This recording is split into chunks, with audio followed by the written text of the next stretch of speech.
Alyssa Monroe pushed open the heavy glass doors of Hastings' Fine Jewelry, stepping inside as a rush of cool air swept over her.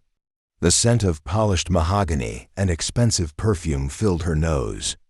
Under the bright showroom lights, rows of diamond rings, shimmering bracelets, and elegant gold chains sat encased in spotless glass displays. She hesitated for a moment, smoothing her hoodie before making her way to the jewelry counter. This store wasn't exactly welcoming, but she wasn't about to let that stop her. She had spent months saving up, working babysitting gigs and weekend shifts at the bookstore, just to buy something special for her mom's birthday. From across the room, the store manager, Deborah Langley, noticed Alyssa the moment she walked in. A slight frown creased her face as she subtly nudged a younger sales associate. "Keep an eye on her," she muttered. Alyssa wasn't oblivious. She'd been through this routine before, polite smiles that didn't reach the eyes, employees watching her every move as if she were a ticking time bomb. She could almost hear their unspoken thoughts. Does she even belong here? Can she afford anything? But she kept her head high and walked to the counter with confidence. Alyssa wasn't oblivious. She'd been through this routine before, polite smiles that didn't reach the eyes, employees watching her every move as if she were a ticking time bomb. She could almost hear their unspoken thoughts. Does she even belong here? Can she afford anything? But she kept her head high and walked to the counter with confidence. At the other end of the display, a well-dressed older couple admired a sapphire bracelet. They were greeted warmly. A teenage girl giggled with her mom while trying on a delicate gold necklace, completely free from scrutiny. But the moment Alyssa stopped at the glass case, the atmosphere shifted. Deborah's heels clicked against the floor as she approached, her gaze sweeping over Alyssa's casual outfit. "Can I help you find something specific?" she asked, her voice polite but clipped. Alyssa caught the hesitation in her tone, the subtle implication that she shouldn't be there. She ignored it. "Yeah, I'm looking for a necklace for my mom's birthday." Deborah's lips pressed into a thin line. "We carry a wide range of pieces. Some are quite expensive." There it was, the assumption. Alyssa bit back her irritation and pointed at a delicate diamond pendant on a thin white gold chain. "How much is this one?" Deborah didn't even glance down. Instead, she let out a small, almost amused huff. "That's a certified diamond pendant. It starts at $6,000. Alyssa met her gaze head-on. "Okay, can I see it?" The hesitation was brief but undeniable. Deborah's fingers twitched slightly as if debating whether it was even worth taking the necklace out. Finally, she reached for the keys at her waist. But before she could unlock the case, a hand on her arm stopped her. A younger sales associate leaned in and whispered something. Deborah nodded, her gaze flicking back to Alyssa. Then, without another word, she stepped away from the counter.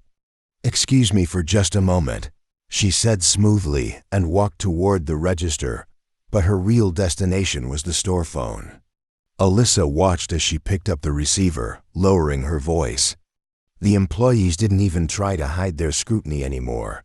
A security guard shifted in his chair. Another sales associate stole nervous glances at her. The same people who had barely noticed her minutes ago were suddenly hyper-aware of her presence. Alyssa exhaled slowly. She had only asked to see a necklace, yet somehow she had become a problem. And she had no idea just how far they were about to take it. The front door swung open. A uniformed police officer stepped inside, his hand resting on his belt. The room went silent.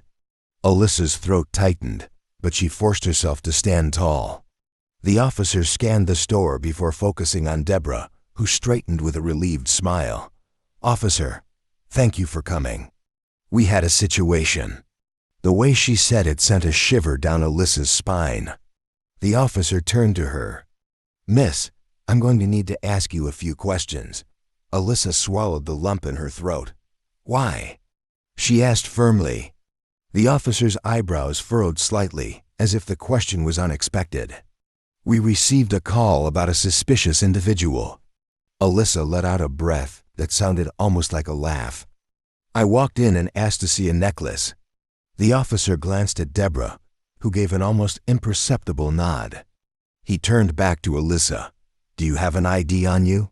Her hands shook as she reached for her phone. She already knew how this would play out: interrogation, suspicion, endless questions about why she was there, if she could afford anything. And even if she answered everything perfectly, it might not be enough. Taking a deep breath, she steadied herself. "I want to call my father." Deborah's face twitched just slightly, but Alyssa caught it. She hadn't expected that. The officer hesitated before sighing. "Go ahead." Alyssa's fingers moved quickly as she dialed. The moment the call connected, she didn't even wait for a greeting.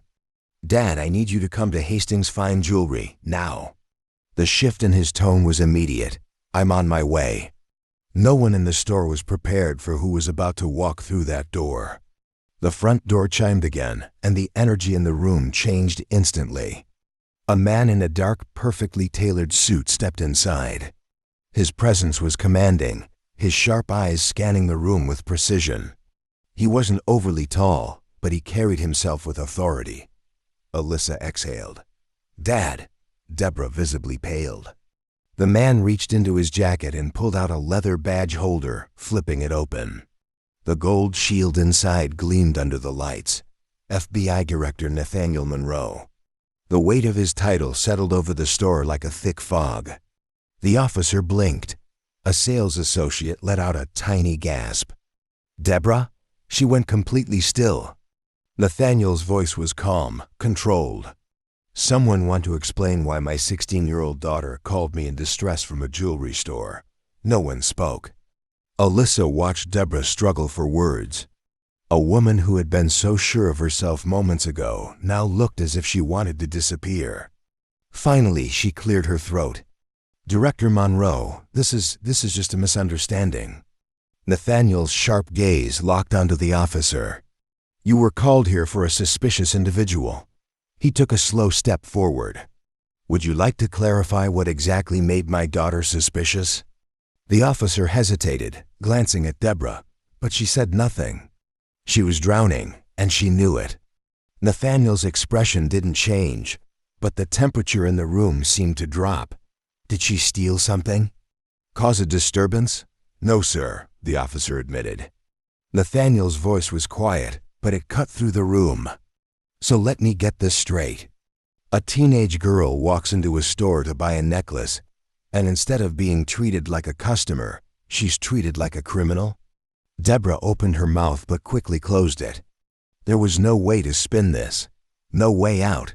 Nathaniel took another step forward. "Tell me, Ms. Langley, do you call the police on all your teenage customers, or just the ones who look like my daughter?" Silence. Heavy, damning silence. Deborah swallowed hard. I sincerely apologize." Nathaniel didn't blink. "You should ask yourself if this is the legacy you want to leave behind." And with that, he turned to Alyssa. "You ready to go?" She nodded, gripping the bag tightly. They walked out, but this wasn't over. Because the consequences of that moment were about to ripple far beyond those glass doors. Like stories that make you think. Subscribe to Shocking Fate and hit the bell icon so you never miss a video.